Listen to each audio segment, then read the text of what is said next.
To the Modern Family Realtor Webinar Series.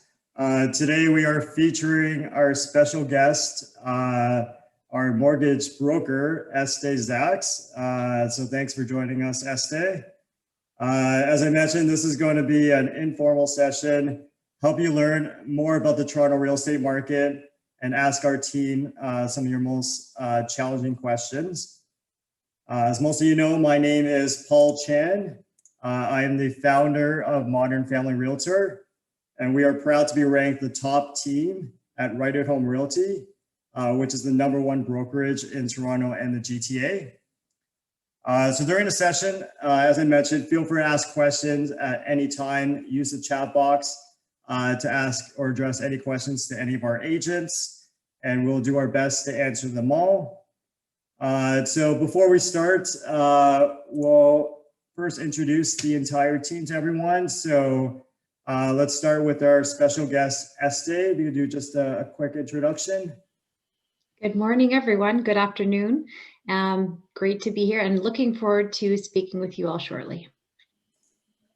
Excellent. Thank you, Estee. Next, Teresa.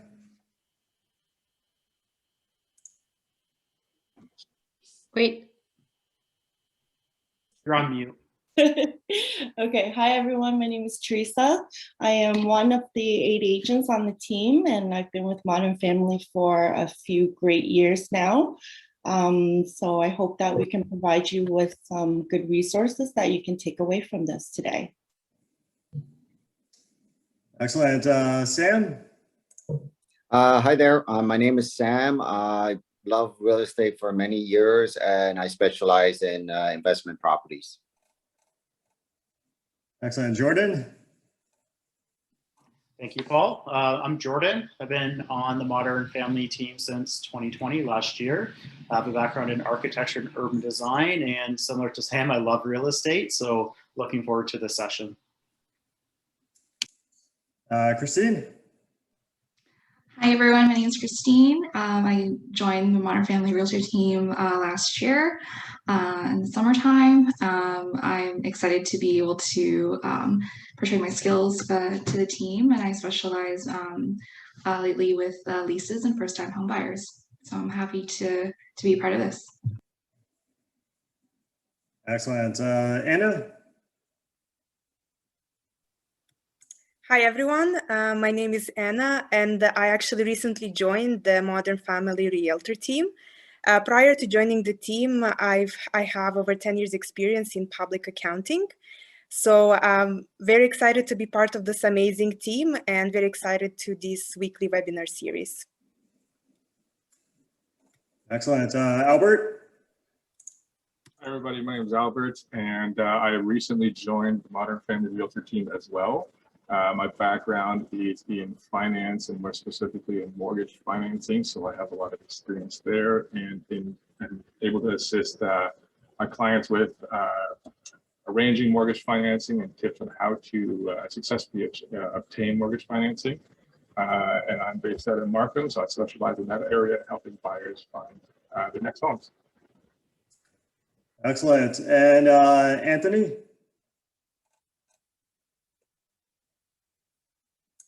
I think he just joined. We'll get back to Anthony. So yeah, thank you. Feel free to ask any of our agents any questions throughout the presentation. We do have one more that's just joining in right now.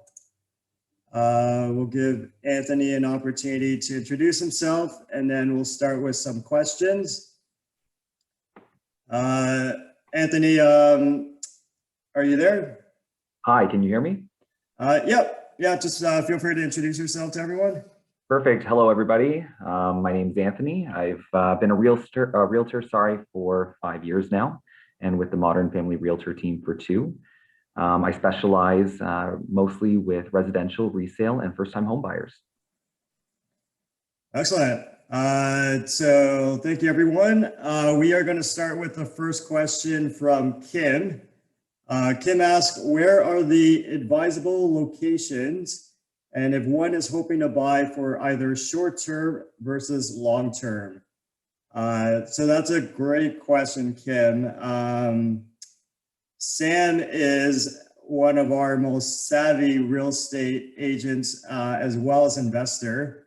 He actually owns 6 properties in Canada, both for short-term and long-term. So I'll let Sam respond to this question. Well, I think that's a loaded question. It's hard to answer that in 30 seconds. But I think overall, you have to look at your short-term and long-term goals, and it's there's a lot of variables involved in the decision making. So for me, my personal self, currently, I don't have any children, so for sure, my range is a lot broader. But in terms of like school, it's very important to a lot of family starters. That we recently had clients just specifically looking for like North York, and that's definitely a heated market right now. And if school is not in the equation, you could get similar size in like around Yorkdale area, which is a bigger bang for your buck. But in terms of like a 10-second recommendation, it all comes down to what your preferences are and where you want to live, close to school or family or work. So we definitely need to have a more extensive conversation to pinpoint the right area for you. And just to add to that, so in terms of timeframes, you'll see in our checklist in step 1 that we do advise that if you are going into real estate, that you do invest for at least 2.5 years. And that's not a specific number, but historically, you're able to typically profit after 2.5 years in terms of growth. Real estate is volatile, so if you are going short term under a year or 2, we do think it is a little bit risky. So long term, we do advise over 2.5 years. In terms of locations, for our foreign investors, Toronto is typically still the safest. I know last year it was not because of COVID, but historically anywhere on the subway line is probably safe for short term because there's a lot of Airbnb and a lot more activity along the subway lines. Long term, the suburbs and the cottage country obviously have done really well over the past year. So those are great long-term investments just in general, but reach out with us one-on-one and we can obviously provide more details to your specific situation. Do you want me to comment on financing side of that question? Yeah, of course. Thank you. So it's an honor to work with such highly educated people when it comes to this because it's all intertwined. And 2 things I want you to keep in mind for subsequent purchases and financing. Think of yourself as a cash flow statement. If you're going to be doing this strategically to increase your portfolio and leverage your capital, then you want to have your payments as low as possible on paper so that you can leverage further. And also buffer cash flow in case you have any vacancy, which is, I think, under 1% in Toronto. But anyway, you do want to be safe. And the second thing is, so keep your payments low. Thus, the rate is a very sensitive topic when you're investing. And my ask also, if you want to make it easy on yourself, do them subsequently. Yes, of course, with the long-term horizon Paul was speaking of. But if you make these acquisitions consecutively, it's better than concurrently. It won't drive you as crazy, just to let you know. Excellent. Thank you, Estee. So moving on, to the next question was, any general advice for first-time home buyers? So that's a great question because our presentation afterwards is actually geared towards first-time home buyers. So we will prepare you a lot on that. But I'll let Christine answer this since she just recently did the first-time home buyer presentation for one of our clients. Sure. So, starting your home buying search can be very overwhelming. I know a lot of people want to jump right in and start searching for their home and start comparing and kind of daydreaming on what type of home they want. But the biggest question is that do you know your numbers and like what is your budget? So something that I know a lot of our first-time home buyers found super helpful was our first-time home buyer program and that we're promoting. So I'm just going to go over and kind of summarize what our 5-step approach is. So the first one is our readiness checklist. So we have 5 simple questions to see if now is a good time for you to either purchase a home or perhaps continue renting at this time. And secondly is your budget sheet. Do you have a budget, a monthly budget that you can rely on to kind of know what your numbers are every month? And if you don't, what we have done is created our own kind of monthly budget sheet. So it helps to prepare you to kind of see and break down what your expenses are every month and to see how much you have every month to actually put towards a home. And third, it would be finding your down payment. So there are multiple resources and ways to find your down payment. And with our program, we found top 5 places to look. So they can vary between your personal savings, perhaps a gift from your family member, the RSP program, or also donation, like loans from the bank. And number 4 would be getting a mortgage pre-approval. So perfect example would be to connect with Estee, who's very knowledgeable, and she's super efficient in terms of being able to guide you through the mortgage pre-approval process. And then number 5 would be starting the search of your home. So that's when we would actually be able to take all the knowledge that we've gained of knowing what your numbers are and applying it to, okay, like what is your wish list and what can we create in terms of a prospect search to really narrow down your search criteria and finding a home. So that would be our 5-step approach in terms of helping you and guiding you as a first-time home buyer. So essentially, the biggest advice would just to be prepared and know what your numbers are. I don't know if anyone wants to add to that, Paul, but yeah. Excellent. Thank you, Christine. So yeah, just remember every client is unique.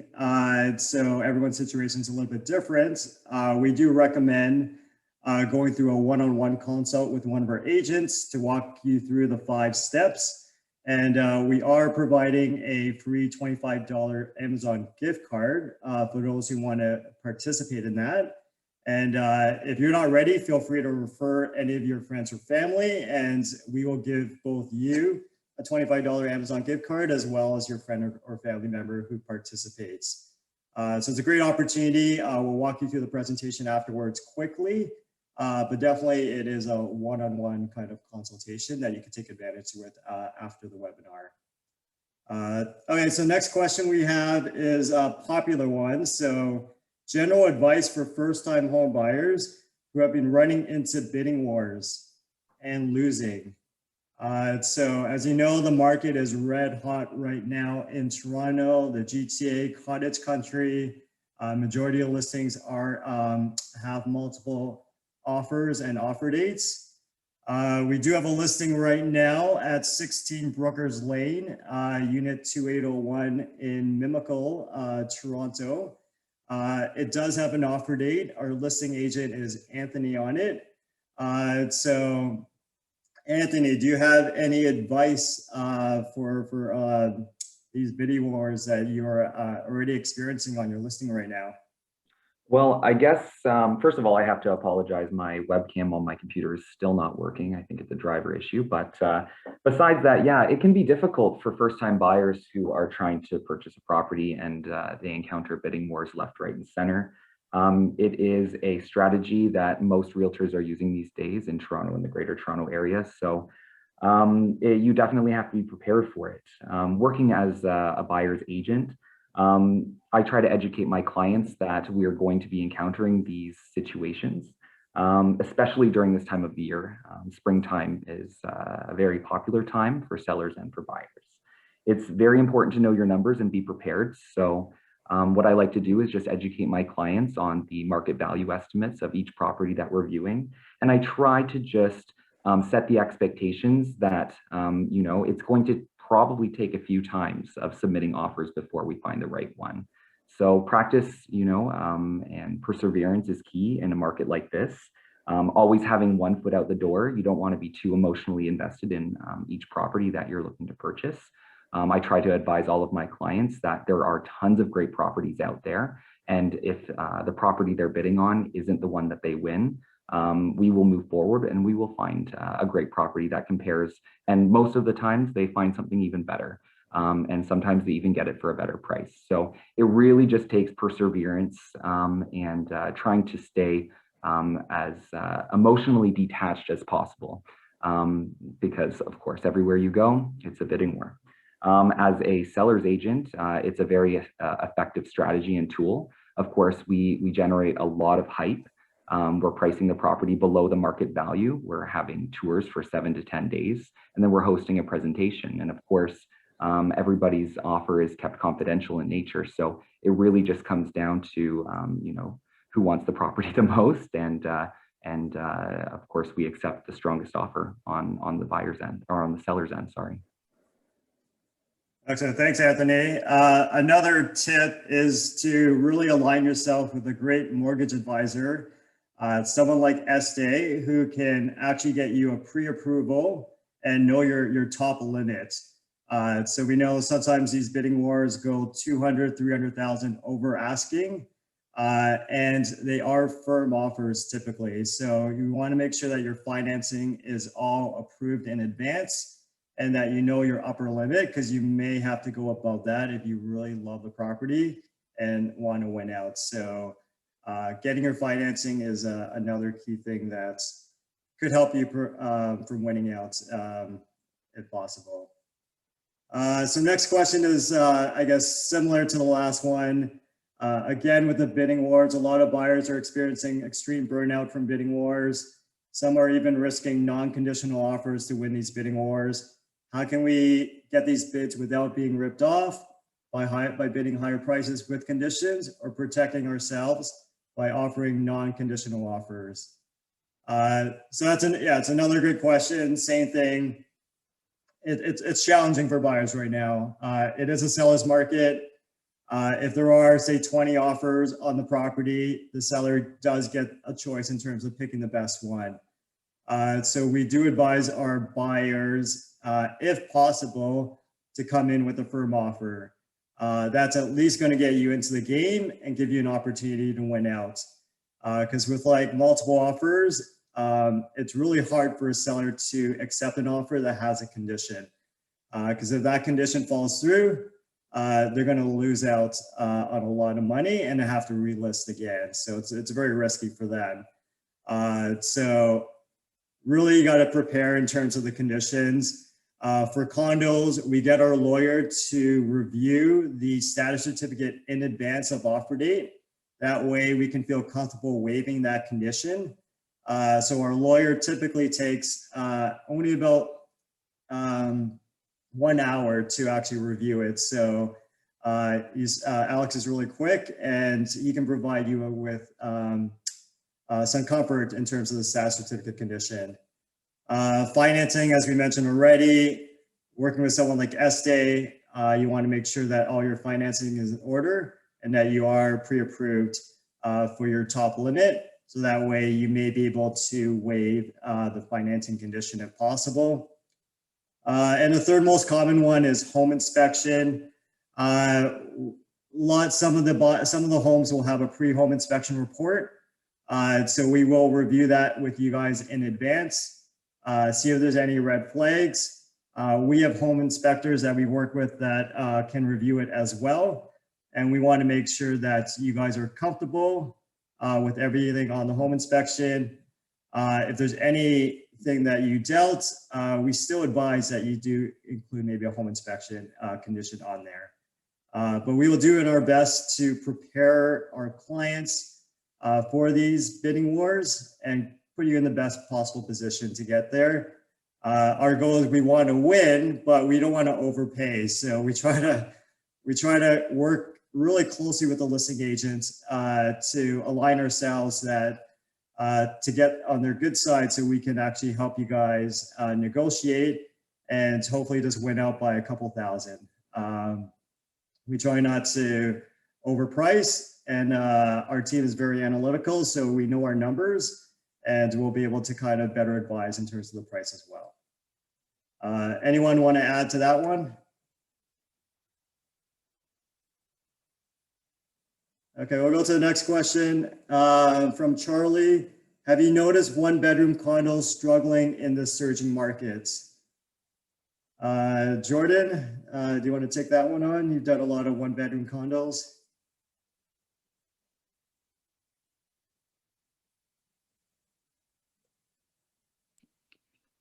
Yes, thank you for that, Paul. So when to buy one-bedroom condos. So I've been working with a lot of first-time home buyers myself. Working with Estee has actually been a real, like she's quite the lifesaver. She's really good with helping clients, guide them through that whole process.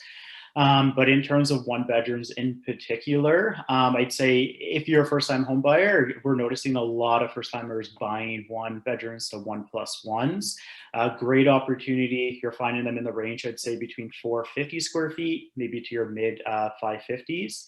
At one point before 2021 in October, November, December, we actually saw a little like a decline in the market where there was an influx of one bedrooms on the market. And a lot of people have attribute that to the fact that people are working from home and they need more space.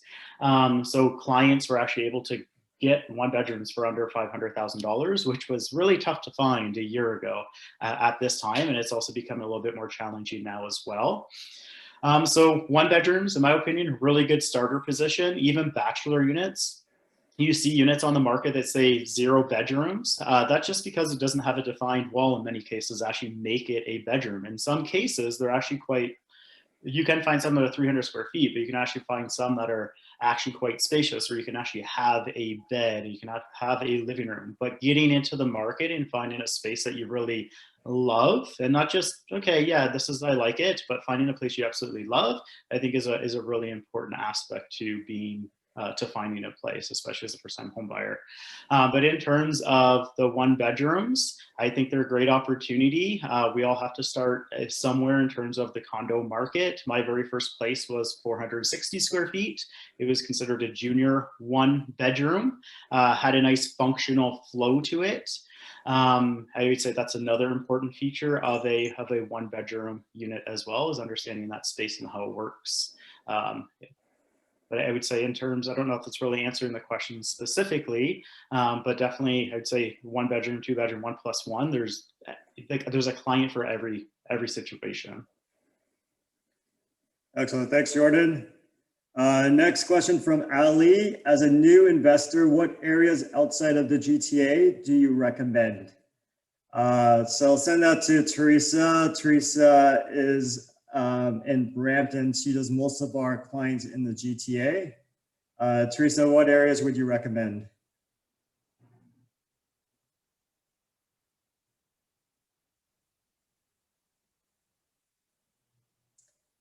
Teresa, sorry, your mic's on. Sorry, you're muted. Sorry, I keep forgetting to unmute. Okay, thanks, Paul.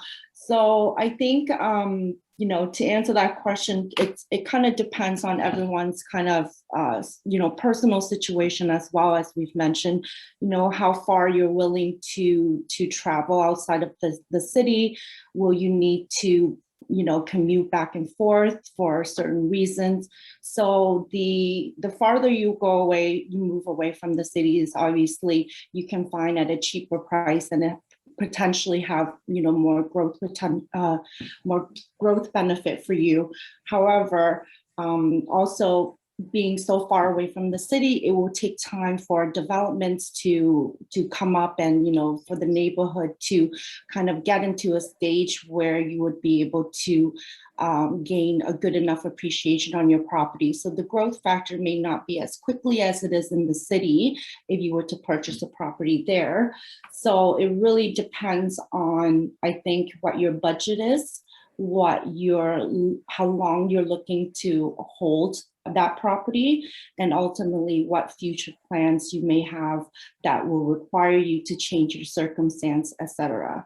So, but right now it's a good investment for you to kind of look elsewhere, because you have the opportunity to work from home. So there is definitely a lot more flexibility in that, and you will be able to find some really good deals outside of the city center.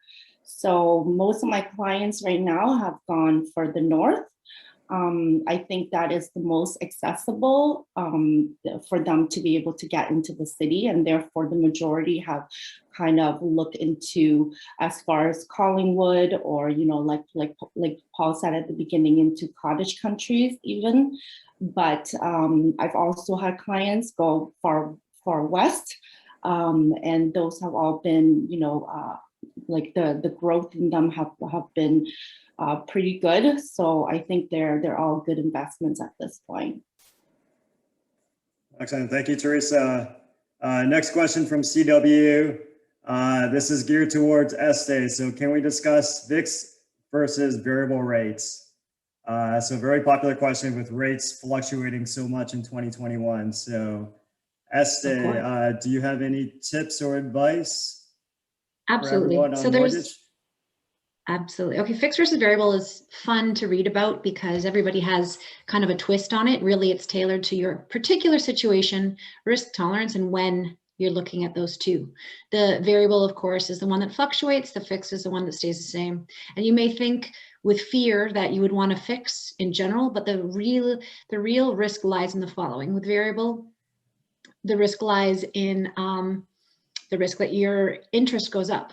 However, you can fix your payments. So you could actually set your cash flow to be steady. It's very unlikely that your payments would change in that case. And then the risk is just how long will your amortization or years to pay it off be? How much of each payment will go to interest versus principal? And that's an okay risk to take for many people, because beyond 5 years is a projection in any case, fixed or variable. Fixed, you get to keep it. The biggest risk that people are not putting enough weight on is the risk that you'll have to pay that. Out of this room, there would be 3 or 4 of us that are going to have to break their mortgage in the next 4 years. So just think about that for a second. You think it may not happen, but that's how the banks make a lot of money if you break a fixed rate. Okay, so which one do you choose? Let's take a picture right now. A month ago, the fixed rates were 1.3 to 1.5. Right now, they're 1.8 to 2.3. They went up by a lot. And the difference, the delta between the fixed right now, so think 2.2, 2% even. The variable rate's about 1.3 right now. So the difference between them is at least 70 basis points, which is more than 0.5%. When the difference between them exceeds 50 basis points statistically, the variable all of a sudden becomes the better choice in general. That doesn't mean for every particular instance we have to assess your instance. However, statistically right now the variable is better, which means you are likely to pay less interest over 5 years. Historically, the variable rate, those who chose variable rate, which is about 40% of us, 89 to 92% of the time, the variable rate yields a lower interest cost. So those are the stats. And as far as your own case, we have to assess it. But I like variable right now for myself, but my husband won, so I took a fixed rate. Great, thank you, Estee. Yeah, no, I made the same mistake on our investments going fixed. I knew I should have went variable, but we couldn't have predicted rates this low. But thanks for the tips and advice. Next, we have Rosalind. When will be a good time to buy a 1-bedroom condo in the GTA, considering the lower demand after COVID? Anna's in the GTA. Do you want to respond to that one?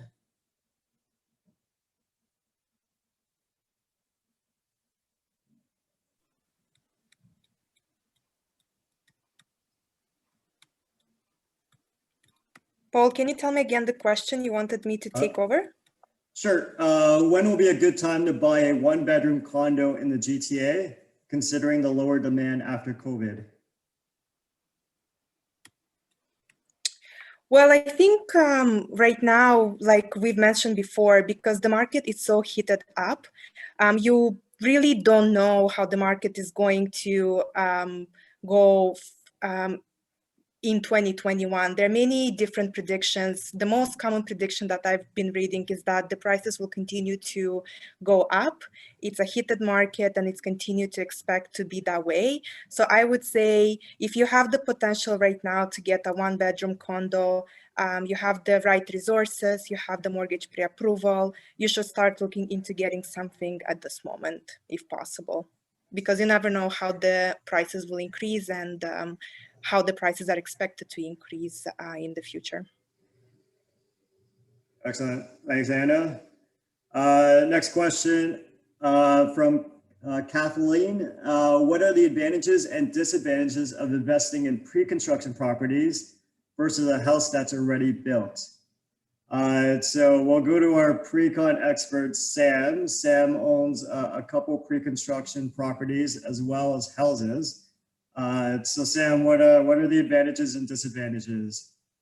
Well, the advantages of investing in pre-cons is definitely buying it for the future. Like if you have a good down payment right now that you don't know where to go, you don't want to get in the middle of bidding wars, and you want to buy a piece of property for the future, it is a great way to invest. And for the appreciation when it does close in 3 to 4 years. I've been looking for a lot of clients right now. There's many projects going on around the GTA as well as outskirts. And the pre-con market has been very hot now.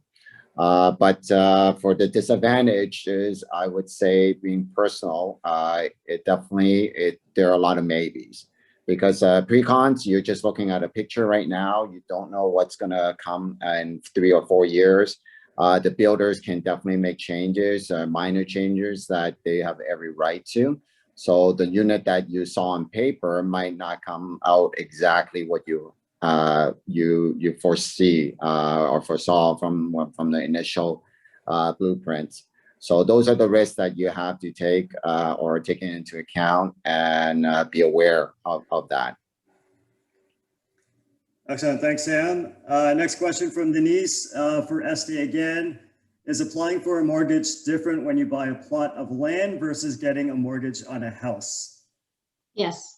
Plot of land is a particular type of borrowing that you can only access through a large financial institution branch. So if you bank at RBC, CIBC, TD, we would find you a high-end professional that's at the branch to do that sort of lending because they have the non-compliant book available to give you that at a decent rate.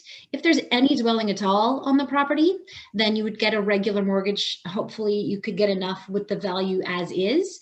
You could also look at doing through me a construction financing arrangement, either private, intermediate, or B or A.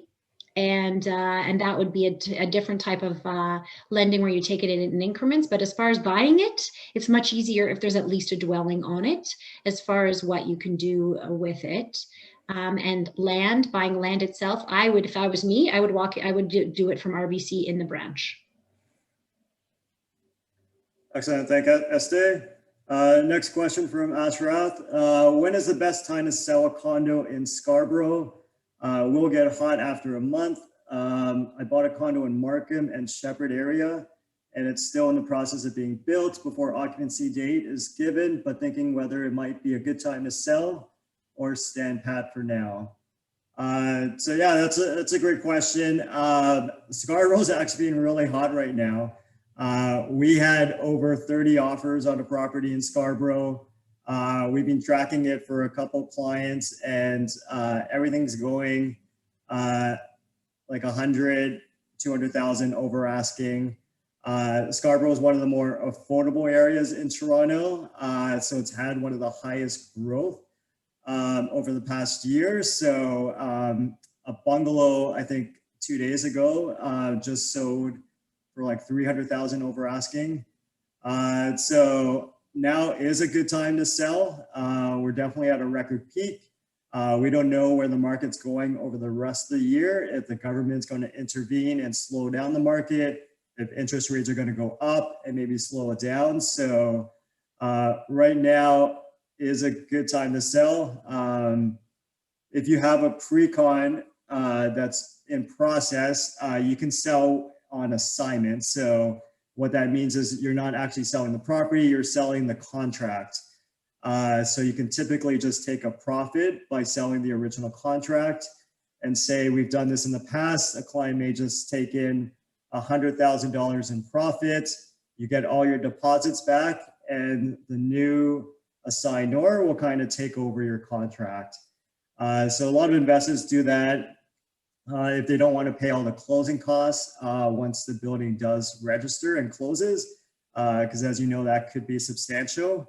So it's a good takeaway if you wanted to kind of reinvest your money elsewhere as well. So yeah, Astra, if you can send me more details in terms of the project and the address, we could definitely give you more specific answers after the webinar. Next one, when to sell. If proceeds are required to close on the new construction purchase, then I suggest having, oh, is that SA's response? Okay. Then I suggest having the funds available ASAP if needed for the deposit structure. If not, then any time before closing is fine. In occupancy, I would suggest beginning the sale process. All right, so we can follow up with more specific answers after the session. Denise is asking, when applying a mortgage and being a first-time home buyer, can I still receive first-time home buyer incentive when my partner isn't a first-time home buyer? Estee, you want to answer that one? Absolutely. Okay. Yes, if you are not legally married, then you can still realize your percent of the first-time homebuyer land transfer tax rebate. So if you are engaged or common law or any of that, and I mean, if you don't claim your taxes as common law yet, so you're not officially married, then you can take what's called joint tenancy versus tenants in common. You can take a percent as opposed to owning it together. So let's say you purchase at 50% with this person who's owned before, then if the land transfer tax rebate, let's say it's in Toronto, is $8,000 in many cases, you would get half of that benefit, so $4,000 off. And if you own more than 50%, that might be a strategy. Let's say you are engaged to be married, but you're not yet married. That's a sweet spot, because then you can take 99% ownership, get $8,000 off your taxes. And then once you're married, according to family law, I mean, of course, check with your lawyer, but it's 50-50 split really. And you've gotten the full rebate, even though your partner at the time of purchase had owned in the past. Does that make sense? Yeah, no, that's perfect. Married, of course, no benefit. You lost it. You are now one entity. Next question from Gazelle. In the next 1 to 2 years, do you foresee individuals going back to offices?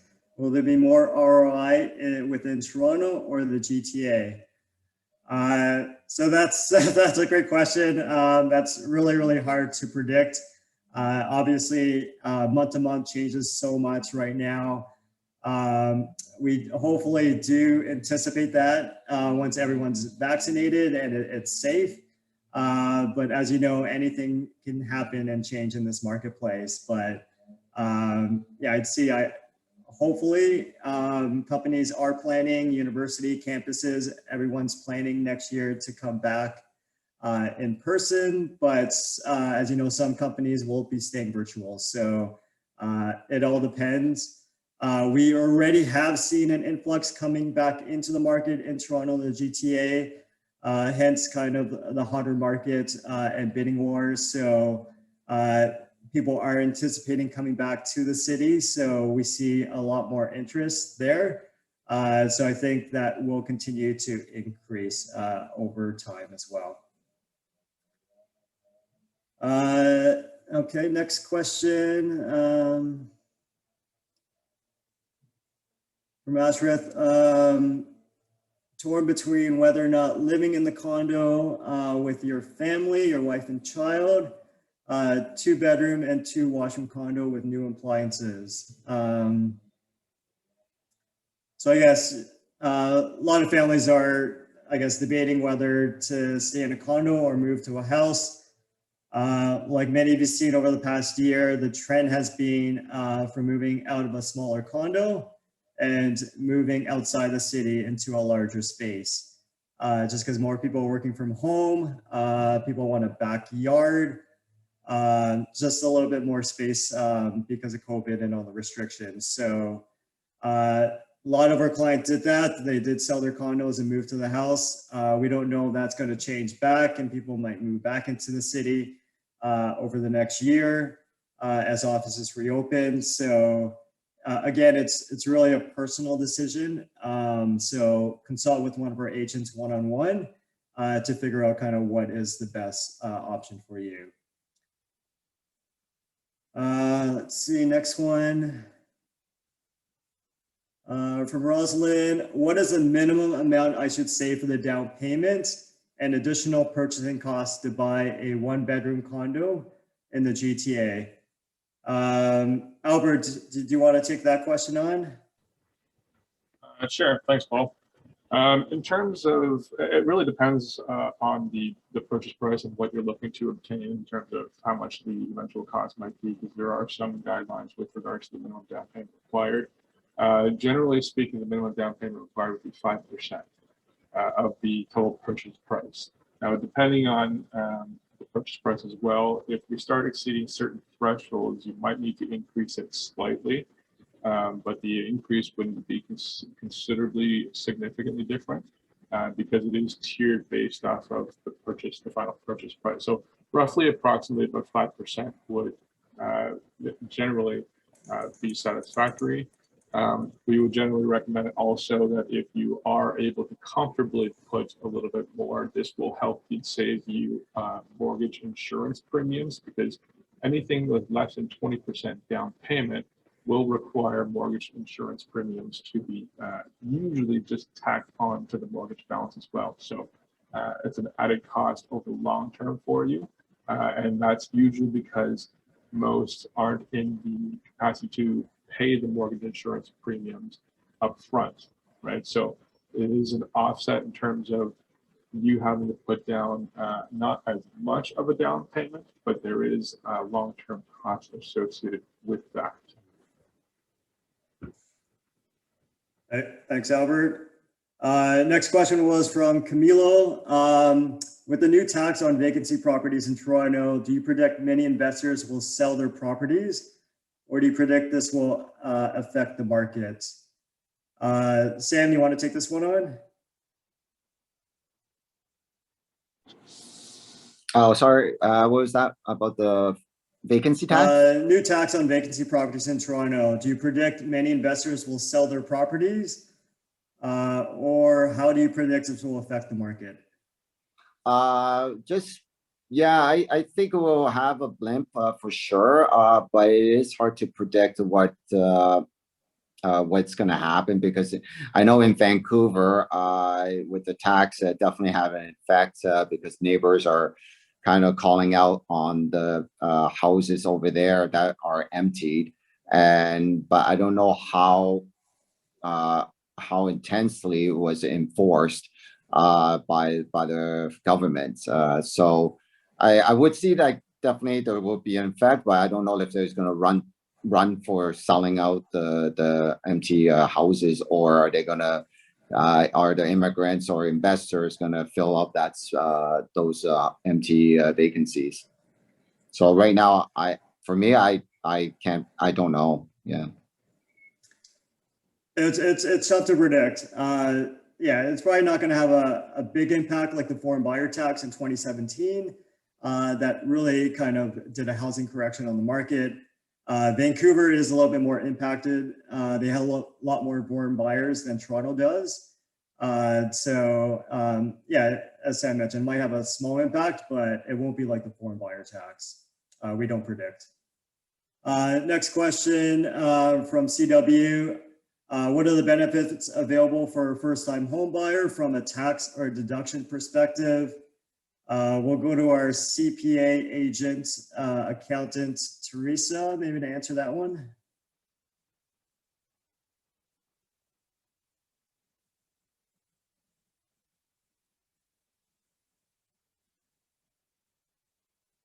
Or if Teresa's not available, I can answer it as well. My first job was an accountant actually, so I still love doing accounting and taxes.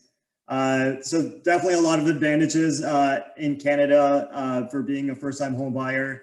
The biggest one is the principal residence exemption. So a lot of individuals build their wealth through real estate, and your primary residence, you can allocate one property to be tax-free, basically. So when you upgrade properties, say a property you bought for a condo for $300,000 is now worth $500,000. When you do sell that property, that $200,000 capital gain is exempt from tax. So as you know, in Canada, we pay taxes on almost everything. So this is one great tax kind of meth planning, so that you don't have to actually pay taxes on your equity that you increase on your property. So that's the biggest one. Deductions, you get a $5,000 tax credit after you buy your first property on your tax return. You get a land transfer tax rebate. That's about just over $8,000 in Toronto to help limit your closing costs. Yeah, there's definitely some good advantages for being a first-time home buyer as well as an investor in Canada. So take advantage of that. So, and then for rental properties, we can discuss in more detail the tax implications. Tell them about the first time they do their taxes after buying their first home. Sorry, Estee? The rebate? You get a $5,000 tax credit on your personal tax return when you buy it. The land transfer tax rebate is at closing with your lawyer, who will qualify you for that one. So that's a big one as well. So thanks. Ashraf, next, yeah, this will be recording, so you can check back if you miss anything. And then, yes, we can elaborate more in detail afterwards. CW, even if we have over 20% down payment and insurance is not mandatory, would you recommend buying it as just in case? Esther, you want to answer that one? I was typing. Could you repeat, please? Yeah, no problem. Even if we have over 20% down payments and the insurance is not mandatory, would you recommend buying it as just in case? No, no, no. Don't pay the insurance if you don't have to. What it is, it's an enabling mechanism. It came out during World War II to help Canadians get their homes. We highly, highly value home ownership in Canada, and that's why it came about. However, there's a cost associated, the premium, and also the PST on the premium you have to pay on closing, and the fact that you have to pay over 25 years. And so if you have 20%, please don't pay extra premium. Unless, and this is an accountant's take, and there are many accountants in the room today, if you wish to maximize your ROI, your return on investment, and you want to put as little in as possible to get the maximum benefit, because remember, our homes are making a lot of money for us in this fortunate world right now.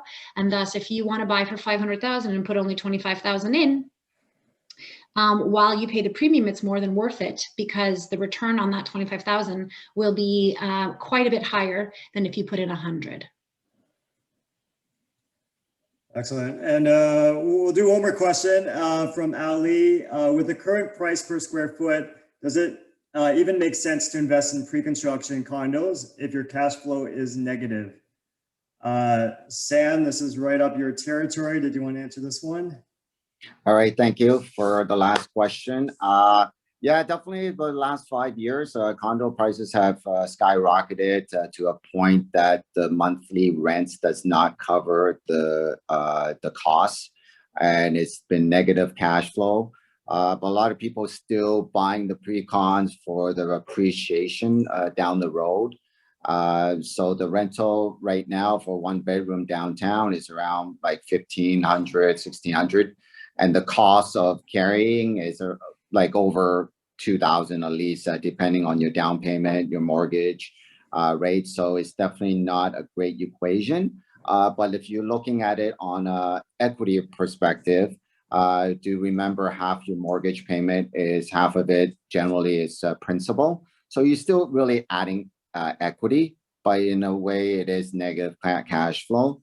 So for me personally, I've been investing into multiplexes, like house divided into 2 units or 3 units or more, that would generate a lot more cash flow, and then there's no maintenance fee on houses, right? At least not on a fixed monthly rate.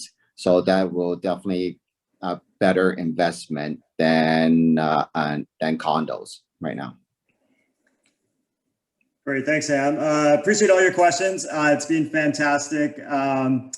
Definitely a little bit more questions than we anticipated. We did have presentations already prepared as well. So I'll run through it quickly. We have the MFR First-Time Homebuyer Program, and we won't have time to go through it today, but if you are interested, please book a one-on-one consult to go through the program individually with one of our agents and qualify for the $25 Amazon gift card. So I'll just quickly walk you through it just so you can see it. So it's basically rent a home versus buy a home. So at the end of the 5 steps, we'll be able to determine for you personally if we recommend that you either stay in your rental property or you may be ready to buy a home or property.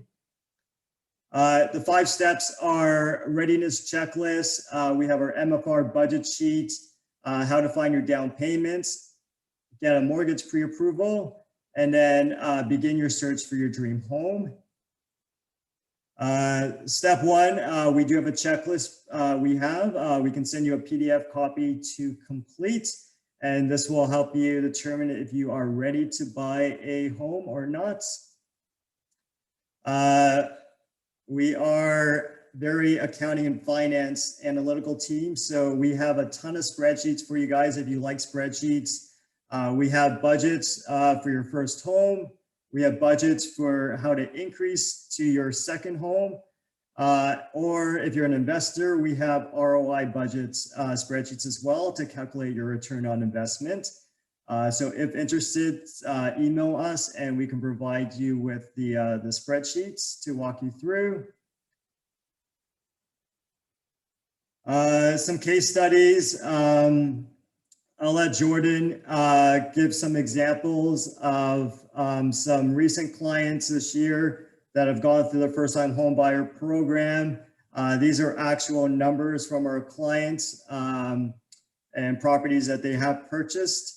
And we have a spreadsheet to determine whether or not, depending on your down payment, whether your rental payments will be higher or your mortgage and closing costs for your property. So Jordan, did you want to kind of quickly walk through your 2 client situations here?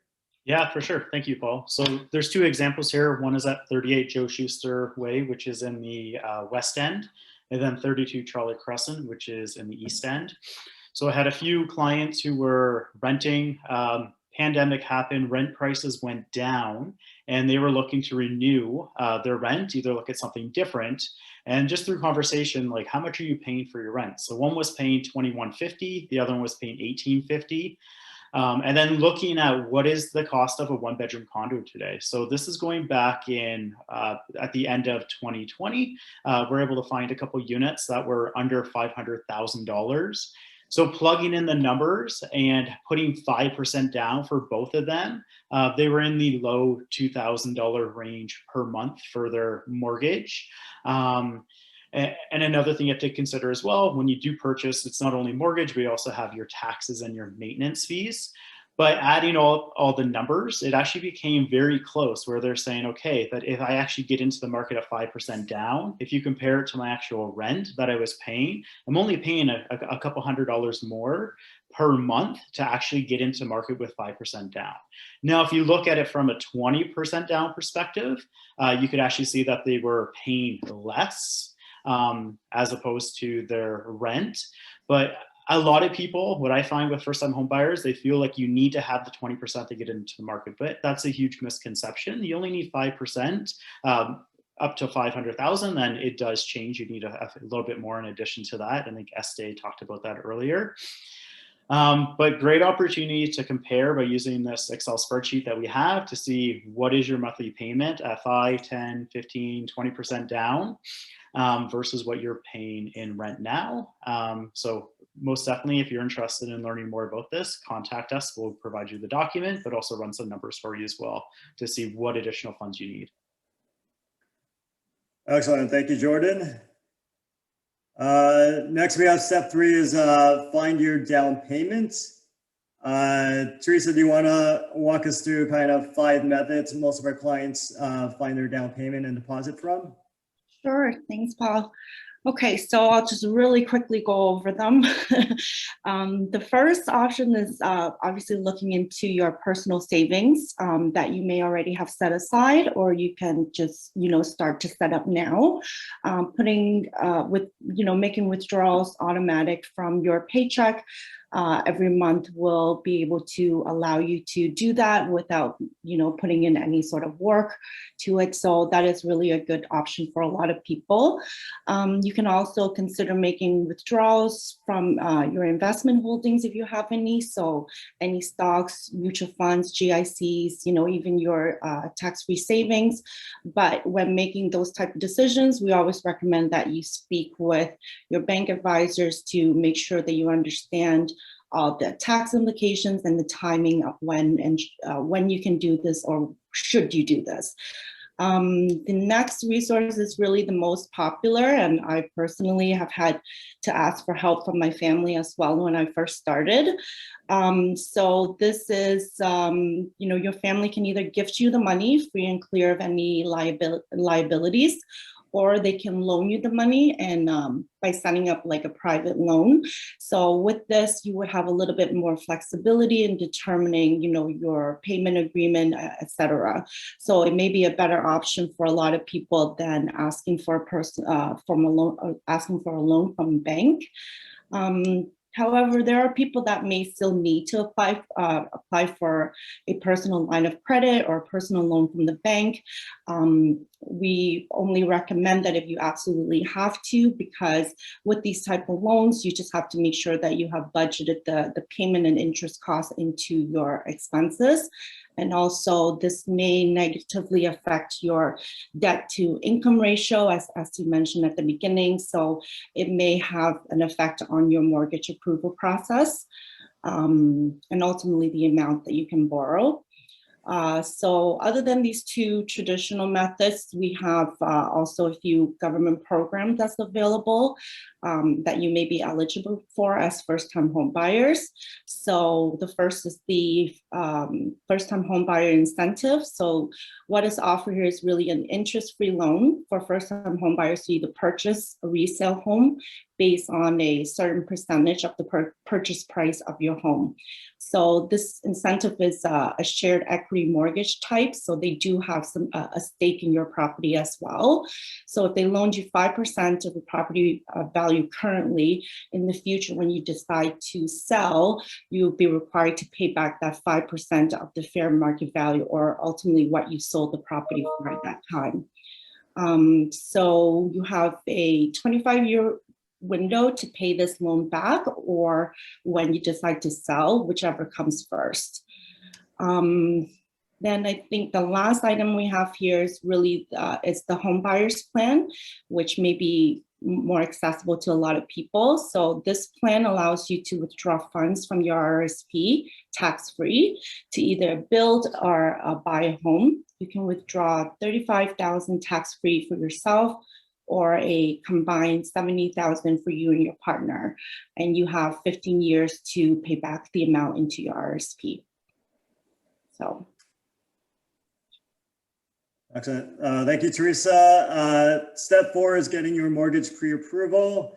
Working with one of our top advisors like Estee is a great opportunity to connect. They provide invaluable advice as well as pre-approvals to help us with our buyer clients. So feel free to connect. Here are our top mortgage advisors as well.